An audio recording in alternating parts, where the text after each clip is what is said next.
Let's start with a brief summary. This article, written by Paul Graham in 2004, discusses things that society views as taboo and forbidden to say. Graham emphasizes the importance of questioning thoughts and beliefs, challenging cultural and societal norms. Rather than openly expressing our thoughts, he encourages deep thinking and analysis of these thoughts. He also highlights the value of trying to understand unspeakable concepts from the perspective of time and culture. This article offers the reader an in-depth look at freedom of thought and freedom of expression. Before we dive in, I want to share a quick note about how this podcast is created. As you've probably noticed, this podcast isn't voiced by a human, but by artificial intelligence. I'm obligated to inform you of this beforehand due to the rules of AI services. This podcast is made possible by our sponsor, Wope.com, an AI startup that combines content marketing with artificial intelligence to significantly boost traffic and revenue of your startups. For all the latest content, be sure to follow me at x.com/yigitkoner. Now let's turn our attention back to the essay, The Taboos in Our Thoughts and Overcoming Them. Original title, What You Can't Say, date January 2004. Have you ever seen an old photo of yourself and been embarrassed at the way you looked? Did we actually dress like that? We did, and we had no idea how silly we looked. It's the nature of fashion to be invisible, in the same way the movement of the earth is invisible to all of us riding on it. What scares me is that there are moral fashions too. They're just as arbitrary and just as invisible to most people, but they're much more dangerous. Fashion is mistaken for good design. Moral fashion is mistaken for good. Dressing oddly gets you laughed at. Violating moral fashions can get you fired, ostracized, imprisoned, or even killed. If you could travel back in a time machine, one thing would be true no matter where you went. You'd have to watch what you said. Opinions we consider harmless could have gotten you in big trouble. I've already said at least one thing that would have gotten me in big trouble in most of Europe in the 17th century, and did get Galileo in big trouble when he said it, that the earth moves. It seems to be a constant throughout history. In every period, people believed things that were just ridiculous, and believed them so strongly that you would have gotten in terrible trouble for saying otherwise. Is our time any different? To anyone who has read any amount of history, the answer is almost certainly no. It would be a remarkable coincidence if ours were the first era to get everything just right. It's tantalizing to think we believe things that people in the future will find ridiculous. What would someone coming back to visit us in a time machine have to be careful not to say? That's what I want to study here. But I want to do more than just shock everyone with the heresy du jour. I want to find general recipes for discovering what you can't say in any era. The conformist test. Let's start with a test. Do you have any opinions that you would be reluctant to express in front of a group of your peers? If the answer is no, you might want to stop and think about that. If everything you believe is something you're supposed to believe, could that possibly be a coincidence? Odds are it isn't. Odds are you just think what you're told. The other alternative would be that you independently considered every question and came up with the exact same answers that are now considered acceptable. That seems unlikely because you'd also have to make the same mistakes. Map makers deliberately put slight mistakes in their maps so they can tell when someone copies them. If another map has the same mistake, that's very convincing evidence. Like every other era in history, our moral map almost certainly contains a few mistakes, and anyone who makes the same mistakes probably didn't do it by accident. It would be like someone claiming they had independently decided in 1972 that bell-bottom jeans were a good idea. If you believe everything you're supposed to now, how can you be sure you wouldn't also have believed everything you were supposed to if you had grown up among the plantation owners of the pre-Civil War South, or in Germany in the 1930s, or among the Mongols in 1200 for that matter? Odds are you would have. Back in the era of terms like well-adjusted, the idea seemed to be that there was something wrong with you if you thought things you didn't dare say out loud. This seems backward. Almost certainly there is something wrong with you if you don't think things you don't dare say out loud. Trouble. What can't we say? One way to find these ideas is simply to look at things people do say and get in trouble for. Of course, we're not just looking for things we can't say. We're looking for things we can't say that are true, or at least have enough chance of being true that the question should remain open. But many of the things people get in trouble for saying probably do make it over this second, lower threshold. No one gets in trouble for saying that 2 plus 2 is 5, or that people in Pittsburgh are 10 feet tall. Such obviously false statements might be treated as jokes, or at worst, as evidence of insanity, but they are not likely to make anyone mad. The statements that make people mad are the ones they worry might be believed. I suspect the statements that make people maddest are those they worry might be true. If Galileo had said that people in Padua were 10 feet tall, he would have been regarded as a harmless eccentric. Saying the Earth orbited the sun was another matter. The Church knew this would set people thinking. Certainly, as we look back on the past, this rule of thumb works well. A lot of the statements people got in trouble for seem harmless now, so it's likely that visitors from the future would agree with at least some of the statements that get people in trouble today. Do we have no Galileos? Not likely. To find them, keep track of opinions that get people in trouble and start asking, could this be true? Okay, it may be heretical, or whatever modern equivalent, but might it also be true? Heresy. This won't get us all the answers, though. What if no one happens to have gotten in trouble for a particular idea yet? What if some idea would be so radioactively controversial that no one would dare express it in public? How can we find these too? Another approach is to follow that word, heresy. In every period of history, there seem to have been labels that got applied to statements to shoot them down before anyone had a chance to ask if they were true or not. Blasphemy, sacrilege, and heresy were such labels for a good part of Western history, as in more recent times indecent, improper, and un-American have been. By now, these labels have lost their sting. They always do. By now, they're mostly used ironically. But in their time, they had real force. The word defeatist, for example, has no particular political connotations now. But in Germany in 1917, it was a weapon, used by Ludendorff in a purge of those who favored a negotiated peace. At the start of World War II, it was used extensively by Churchill and his supporters to silence their opponents. In 1940, any argument against Churchill's aggressive policy was defeatist. Was it right or wrong? Ideally, no one got far enough to ask that. We have such labels today, of course, quite a lot of them, from the all-purpose inappropriate to the dreaded divisive. In any period, it should be easy to figure out what such labels are simply by looking at what people call ideas they disagree with besides untrue. When a politician says his opponent is mistaken, that's a straightforward criticism. But when he attacks a statement as divisive or racially insensitive, instead of arguing that it's false, we should start paying attention. So another way to figure out which of our taboos future generations will laugh at is to start with the labels. Take a label sexist, for example, and try to think of some ideas that would be called that. Then for each ask, might this be true? Just start listing ideas at random. Yes, because they won't really be random. The ideas that come to mind first will be the most plausible ones. They'll be things you've already noticed but didn't let yourself think. In 1989, some clever researchers tracked the eye movements of radiologists as they scanned chest images for signs of lung cancer. They found that even when the radiologists missed a cancerous lesion, their eyes had usually paused at the sight of it. Part of their brain knew there was something there.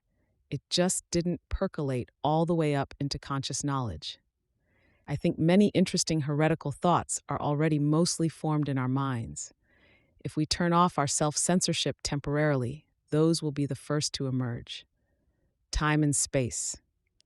If we could look into the future, it would be obvious which of our taboos they'd laugh at.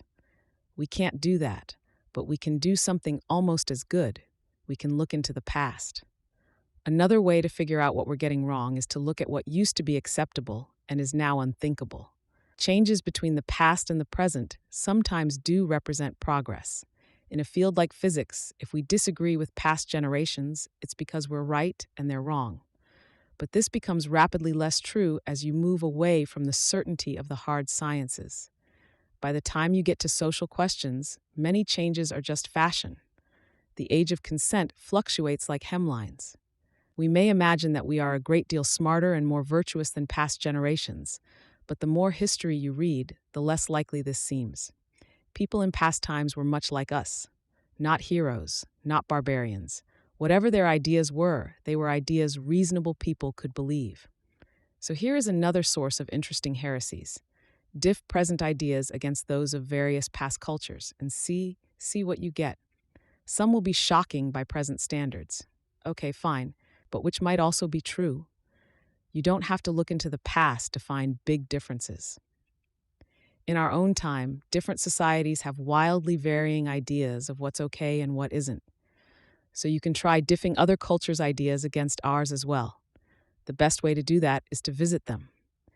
Any idea that's considered harmless in a significant percentage of times and places, and yet is taboo in ours, is a candidate for something we're mistaken about.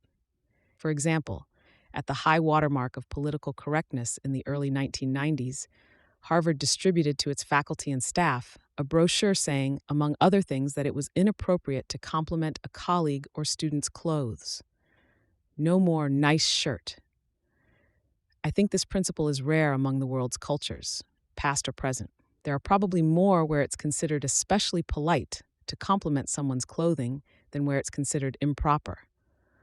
Odds are this is, in a mild form, an example of one of the taboos a visitor from the future would have to be careful to avoid if he happened to set his time machine for Cambridge, Massachusetts, 1992. Prigs. Of course, if they have time machines in the future, they'll probably have a separate reference manual just for Cambridge. This has always been a fussy place, a town of eye-dotters and tea-crossers, where you're liable to get both your grammar and your ideas corrected in the same conversation. And that suggests another way to find taboos. Look for prigs and see what's inside their heads. Kids' heads are repositories of all our taboos. It seems fitting to us that kids' ideas should be bright and clean. The picture we give them of the world is not merely simplified to suit their developing minds, but sanitized as well to suit our ideas of what kids ought to think. You can see this on a small scale in the matter of dirty words. A lot of my friends are starting to have children now, and they're all trying not to use words like fuck and shit within babies' hearing, lest babies start using these words too. But these words are part of the language, and adults use them all the time. So parents are giving their kids an inaccurate idea of the language by not using them. Why do they do this? Because they don't think it's fitting that kids should use the whole language. We like children to seem innocent. Most adults, likewise, deliberately give kids a misleading view of the world. One of the most obvious examples is Santa Claus. We think it's cute for little kids to believe in Santa Claus. I myself think it's cute for little kids to believe in Santa Claus. But one wonders, do we tell them this stuff for their sake or for ours? I'm not arguing for or against this idea here. It is probably inevitable that parents should want to dress up their kids' minds in cute little baby outfits. I'll probably do it myself. The important thing for our purposes is that, as a result, a well-brought-up teenage kid's brain is a more or less complete collection of all our taboos and in mint condition, because they're untainted by experience. Whatever we think that will later turn out to be ridiculous, it's almost certainly inside that head. How do we get at these ideas? By the following thought experiment. Imagine a kind of latter-day Conrad character who has worked for a time as a mercenary in Africa, for a time as a doctor in Nepal, for a time as the manager of a nightclub in Miami. The specifics don't matter, just someone who has seen a lot. Now imagine comparing what's inside this guy's head with what's inside the head of a well-behaved 16-year-old girl from the suburbs. What does he think that would shock her? He knows the world. She knows, or at least embodies, present taboos. Subtract one from the other, and the result is what we can't say. Mechanism. I can think of one more way to figure out what we can't say, to look at how taboos are created. How do moral fashions arise, and why are they adopted? If we can understand this mechanism, we may be able to see it at work in our own time. Moral fashions don't seem to be created the way ordinary fashions are. Ordinary fashions seem to arise by accident when everyone imitates the whim of some influential person. The fashion for broad-toed shoes in late 15th century Europe began because Charles VIII of France had 6 toes on one foot. The fashion for the name Gary began when the actor Frank Cooper adopted the name of a tough mill town in Indiana. Moral fashions more often seem to be created deliberately. When there's something we can't say, it's often because some group doesn't want us to. The prohibition will be strongest when the group is nervous. The irony of Galileo's situation was that he got in trouble for repeating Copernicus's ideas. Copernicus himself didn't. In fact, Copernicus was a canon of a cathedral and dedicated his book to the Pope. But by Galileo's time, the church was in the throes of the Counter-Reformation and was much more worried about unorthodox ideas. To launch a taboo, a group has to be poised halfway between weakness and power. A confident group doesn't need taboos to protect it. It's not considered improper to make disparaging remarks about Americans or the English, and yet a group has to be powerful enough to enforce a taboo. Co-profiles, as of this writing, don't seem to be numerous or energetic enough to have had their interests promoted to a lifestyle. I suspect the biggest source of moral taboos will turn out to be power struggles in which one side only barely has the upper hand. That's where you'll find a group powerful enough to enforce taboos, but weak enough to need them. Most struggles, whatever they're really about, will be cast as struggles between competing ideas. The English Reformation was at bottom a struggle for wealth and power, but it ended up being cast as a struggle to preserve the souls of Englishmen from the corrupting influence of Rome. It's easier to get people to fight for an idea. And whichever side wins, their ideas will also be considered to have triumphed, as if God wanted to signal his agreement by selecting that side as the victor. We often like to think of World War II as a triumph of freedom over totalitarianism. We conveniently forget that the Soviet Union was also one of the winners. I'm not saying that struggles are never about ideas, just that they will always be made to seem to be about ideas, whether they are or not. And just as there is nothing so unfashionable as the last discarded fashion, there is nothing so wrong as the principles of the most recently defeated opponent. Representational art is only now recovering from the approval of both Hitler and Stalin. Although moral fashions tend to arise from different sources than fashions in clothing, the mechanism of their adoption seems much the same. The early adopters will be driven by ambition. Self-consciously cool people who want to distinguish themselves from the common herd. As the fashion becomes established, they'll be joined by a second, much larger group, driven by fear. This second group adopt the fashion not because they want to stand out, but because they are afraid of standing out. So if you want to figure out what we can't say, look at the machinery of fashion and try to predict what it would make unsayable. What groups are powerful but nervous, and what ideas would they like to suppress? What ideas were tarnished by association when they ended up on the losing side of a recent struggle? If a self-consciously cool person wanted to differentiate himself from preceding fashions, e.g. from his parents, which of their ideas would he tend to reject? What are conventional-minded people afraid of saying? This technique won't find us all the things we can't say. I can think of some that aren't the result of any recent struggle. Many of our taboos are rooted deep in the past. But this approach, combined with the preceding 4, will turn up a good number of unthinkable ideas. Why? Some would ask. Why would one want to do this? Why deliberately go poking around among nasty, disreputable ideas? Why look under rocks? I do it. First of all, for the same reason I did look under rocks as a kid, plain curiosity, and I'm especially curious about anything that's forbidden. Let me see and decide for myself. Second, I do it because I don't like the idea of being mistaken. If, like other eras, we believe things that will later seem ridiculous, I want to know what they are so that I, at least, can avoid believing them. Third, I do it because it's good for the brain. To do good work, you need a brain that can go anywhere. And you especially need a brain that's in the habit of going where it's not supposed to. Great work tends to grow out of ideas that others have overlooked, and no idea is so overlooked as one that's unthinkable. Natural selection, for example. It's so simple. Why didn't anyone think of it before? Well, that is all too obvious. Darwin himself was careful to tiptoe around the implications of his theory. He wanted to spend his time thinking about biology, not arguing with people who accused him of being an atheist. In the sciences, especially, it's a great advantage to be able to question assumptions. The MO of scientists, or at least of the good ones, is precisely that. Look for places where conventional wisdom is broken, and then try to pry apart the cracks and see what's underneath. That's where new theories come from. A good scientist, in other words, does not merely ignore conventional wisdom, but makes a special effort to break it. Scientists go looking for trouble. This should be the MO of any scholar, but scientists seem much more willing to look under rocks. Why?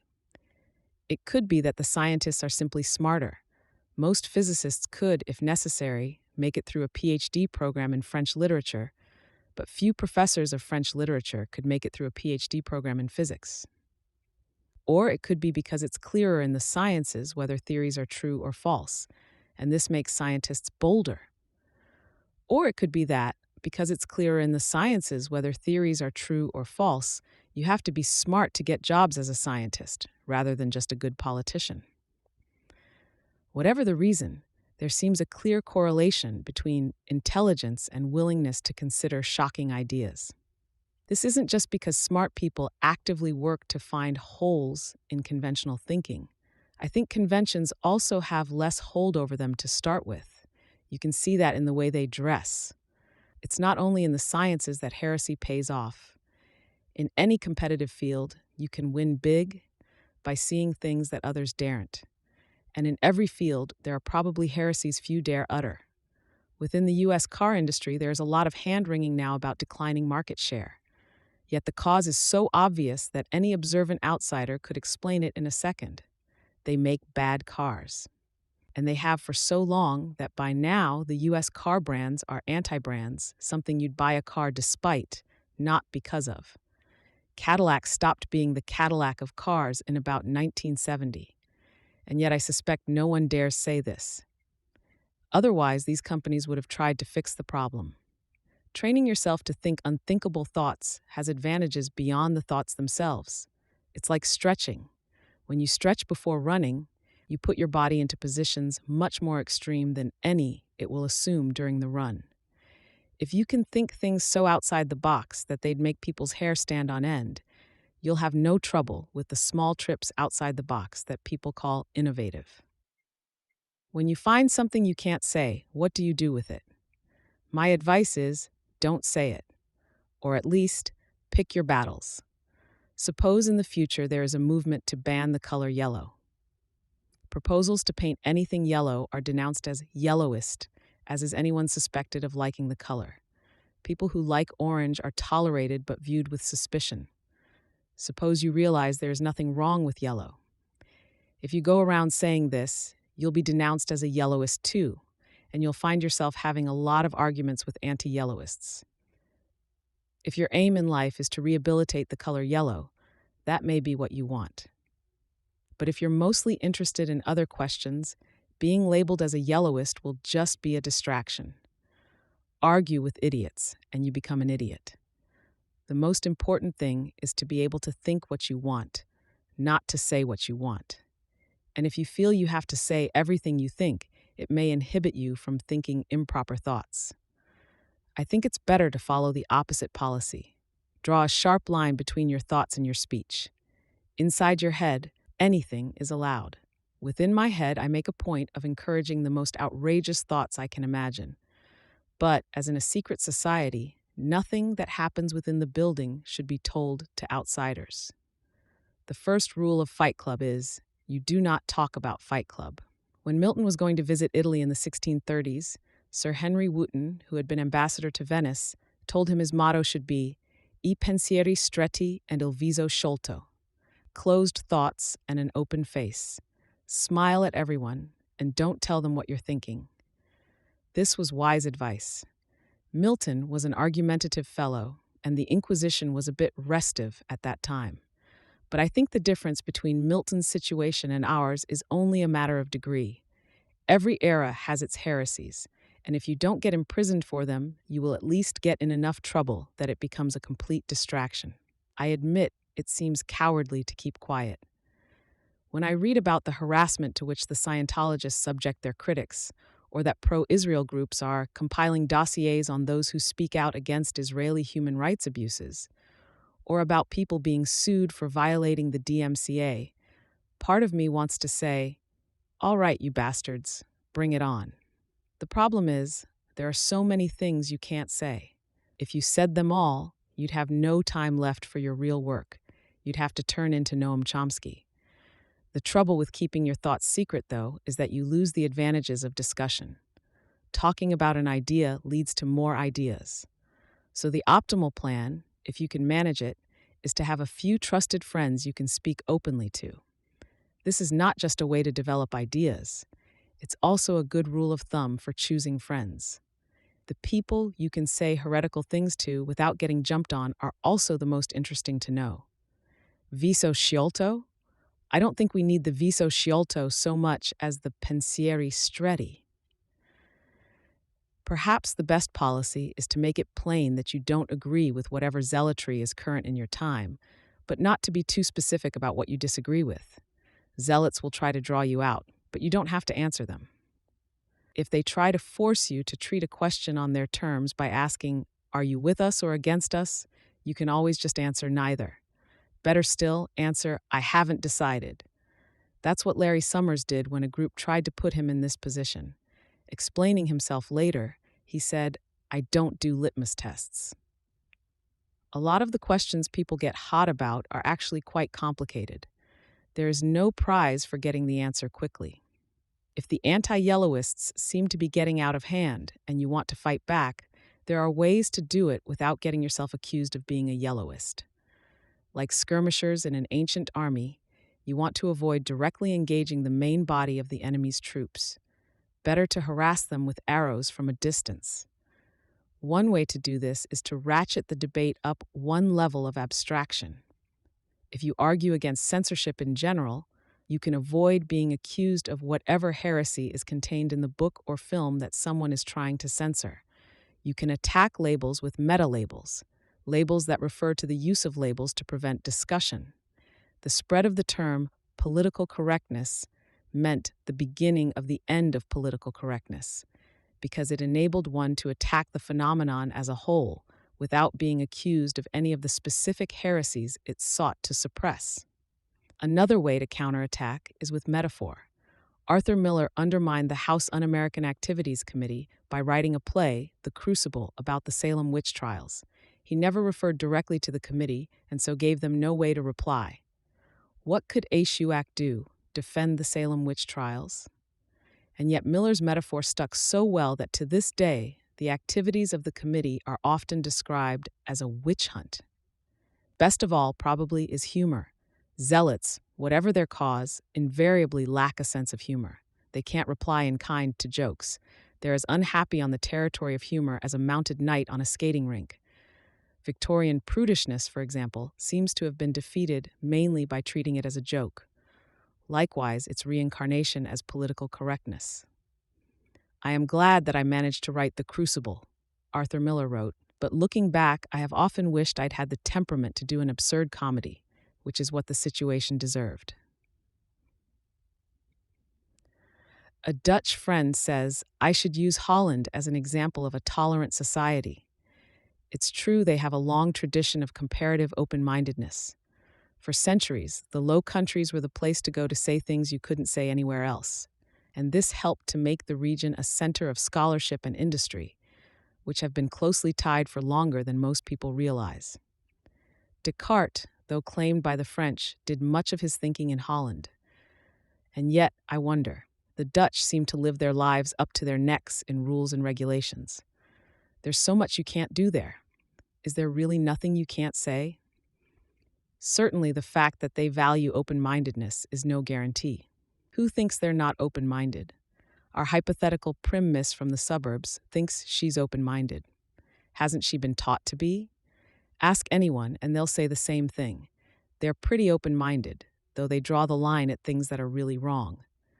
Some tribes may avoid wrong as judgmental and may instead use a more neutral-sounding euphemism like negative or destructive. When people are bad at math, they know it because they get the wrong answers on tests. But when people are bad at open-mindedness, they don't know it. In fact, they tend to think the opposite. Remember, it's the nature of fashion to be invisible. It wouldn't work otherwise. Fashion doesn't seem like fashion to someone in the grip of it. It just seems like the right thing to do. It's only by looking from a distance that we see oscillations in people's idea of the right thing to do and can identify them as fashions. Time gives us such distance for free. Indeed, the arrival of new fashions makes old fashions easy to see because they seem so ridiculous by contrast. From one end of a pendulum swing, the other end seems especially far away. To see fashion in your own time, though, requires a conscious effort. Without time to give you distance, you have to create distance yourself. Instead of being part of the mob, stand as far away from it as you can and watch what it's doing, and pay especially close attention whenever an idea is being suppressed. Web filters for children and employees often ban sites containing pornography, violence, and hate speech. What counts as pornography and violence, and what, exactly, is hate speech? This sounds like a phrase out of 1984. Labels like that are probably the biggest external clue. If a statement is false, that's the worst thing you can say about it. You don't need to say that it's heretical, and if it isn't false, it shouldn't be suppressed.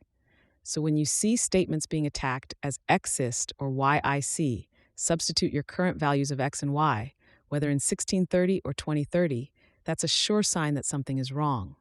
When you hear such labels being used, ask why, especially if you hear yourself using them. It's not just the mob you need to learn to watch from a distance. You need to be able to watch your own thoughts from a distance. That's not a radical idea, by the way. It's the main difference between children and adults. When a child gets angry because he's tired, he doesn't know what's happening. An adult can distance himself enough from the situation to say, "Never mind, I'm just tired." I don't see why one couldn't.